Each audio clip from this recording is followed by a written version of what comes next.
pizza. Homemade pizza. Instant pizza. Ay, hindi pala siya instant, guys. Kasi niluto pala natin ng ilang minutes. So, ayan na, guys. Chararan. Chararan. Tagal pala, guys. Kasi hininaan ko lang yung ating heat. As in, super, super. Hindi pa siya masyado, guys. Dito, guys, na side. Kasi, ito, cook na siya. Pero itong side na to wala. Kasi dito, mas mainit.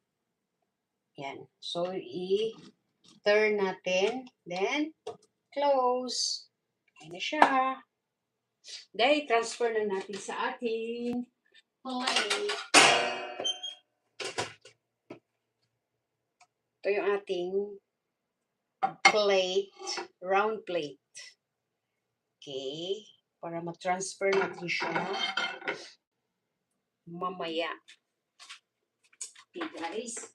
So, maghanda na natin ang ating bread. Yan.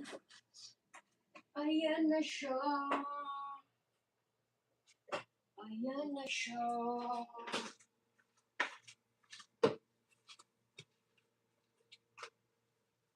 Okay. Tagal, ang tagal.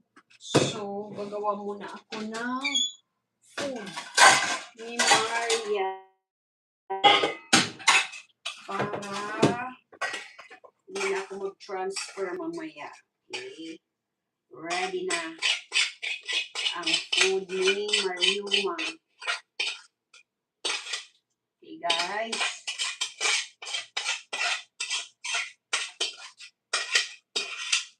Wait lang, guys, sa ating live cooking session with me series.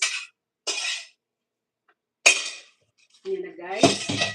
Pupunta pa ako sa work. Maliligo pa ako, guys. Kasi papasok ako. So, after this, mag-shower tayo.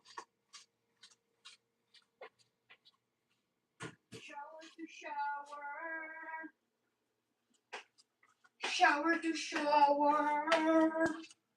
Ayan na, guys. Check natin kung okay na siya. Wow! Okay na siya, guys.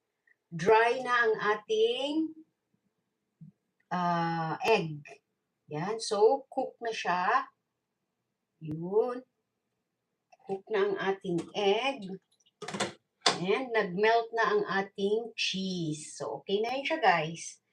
Transfer na natin sa ating, kuha na tayo ng ating sandok. Things, pwedeng gumamit ng spatula or ano. Kayo nang bahala, guys. Okay? So, ayan na siya. Okay? Check natin kung okay. Okay na siya. Oh, medyo nag-stick. Kasi hindi na non-stick ang ating pan. Dahil old na siya. So, next time, gawin nyo siya sa yung non-stick na pan. Para mabilis ang pag-transfer, pagtanggal. Kasi yung pan ko is old pan. So, hindi siya mabilis na matanggal. Okay? So, ayan na siya, guys. Transfer na natin. Woo! Yan. Yan na, guys. Yan. Charan! Yan, may... Then, atin na siyang i-chop. Then, ready to serve.